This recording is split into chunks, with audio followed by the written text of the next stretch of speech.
Imaginez un homme redouté, connu pour sa cruauté envers les chrétiens, qui dans un instant de transformation devient l'un des plus grands dirigeants de la foi chrétienne. Comment quelque chose d'aussi extraordinaire a-t-il pu arriver? Suivez cette histoire impressionnante de rédemption et de but où la puissance de Dieu est révélée d'une manière frappante et transformatrice. Saul de Tarse était un fervent pharisien, zélé pour la loi juive et déterminé à éradiquer le mouvement chrétien naissant. Il a grandi à Tarse, une ville culturellement riche où il a eu accès à un haut niveau d'éducation. Ayant une connaissance approfondie des écritures hébraïques, il étudia sous la direction de Gamaliel, l'un des professeurs de loi les plus respectés. Acte 22, 3. Pour Saul, le christianisme représentait une menace pour la pureté de la foi juive, et il était prêt à tout mettre en œuvre pour protéger la tradition qu'il aimait tant. La persécution menée par Saül était féroce. Il approuva l'exécution d'Étienne, le premier martyr chrétien, un acte qui marqua le début d'une persécution systématique. Acte 7, 158, 8, 1. Déterminé à exterminer les disciples du Christ, Saül reçut l'ordre officiel d'arrêter les hommes et les femmes qui professaient cette foi et de les traîner dans les prisons de Jérusalem. Sa réputation était si imposante que de nombreux chrétiens tremblaient en entendant son nom. Il croyait servir Dieu, mais il ne réalisait pas que son combat était en réalité contre le Seigneur lui-même. C'est au cours de l'une de ses missions que sa vie prit une tournure inimaginable. Saül partit pour Damas avec des lettres l'autorisant à capturer des chrétiens. En chemin, quelque chose d'extraordinaire s'est produit. Une lumière brillante l'a enveloppé, si intense qu'il est tombé au sol. Une voix claire et indubitable l'appela. « Saul, Saul, pourquoi me persécutes-tu » Acte 9, 4. Lui, stupéfait, demanda « Qui es-tu, Seigneur » La réponse fut surprenante. « Je suis Jésus, que vous persécutez. Levez-vous et entrez dans la ville, et là on vous dira ce que vous devez faire. » Acte 9, 5, 6. Ce moment a été un moment décisif. Saül, autrefois si sûr de lui, devint aveugle et dut être guidé par ses compagnons jusqu'à Damas. Pendant 3 jours, il n'a ni mangé ni bu, plongé dans la réflexion et le regret. Cette expérience n'était pas seulement un appel divin, mais aussi une opportunité de réévaluer toute sa vie et ses croyances. Celui qui autrefois persécutait Christ commençait maintenant à réaliser que son combat était contre le vrai Messie. Pendant ce temps, à Damas, un disciple nommé Ananias reçut une vision du Seigneur. Dieu l'a appelé à aller vers Saül, à lui imposer les mains pour qu'il recouvre la vue. Ananias hésita car il connaissait la réputation de Saül, mais il obéit. En rencontrant Saül, Ananias dit « Frère Saül, le Seigneur, qui t'est apparu sur le chemin de ton arrivée, m'a envoyé pour que tu recouvres la vue et que tu sois rempli du Saint-Esprit. » Acte 9, 17. Quelque chose comme des écailles tomba des yeux de Saül, et il put à nouveau voir.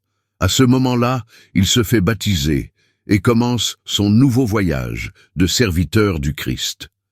La transformation de Saulo a été si radicale qu'elle a laissé tout le monde perplexe. De persécuteur, il est devenu le plus grand défenseur de la foi chrétienne, prêchant dans les synagogues que Jésus est le Fils de Dieu. Son nom a été changé pour Paulo, marquant une nouvelle identité et un nouvel objectif. Il a fait face à la méfiance, à la persécution et à d'innombrables défis, mais il n'a jamais faibli dans sa mission d'apporter l'Évangile aux gentils. Ces lettres, pleines de sagesse, d'instruction et d'amour, constituent une grande partie du Nouveau Testament, devenant encore aujourd'hui des piliers de la foi chrétienne. À ce stade du récit, je veux vous inviter à réfléchir. Si même un homme comme Saül pouvait être transformé par l'amour et la grâce de Dieu, que ne peut-il pas faire dans sa vie?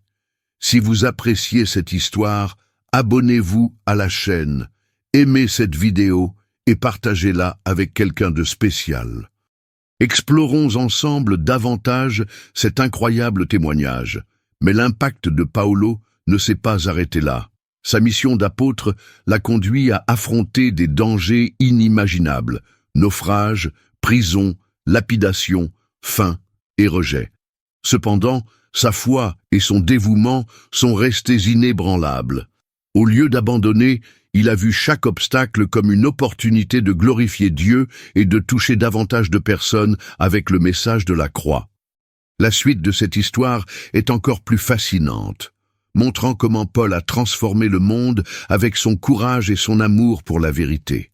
Restez à l'écoute, car nous découvrirons bientôt comment il a affronté et surmonté chaque défi, tout en restant fidèle à son appel divin.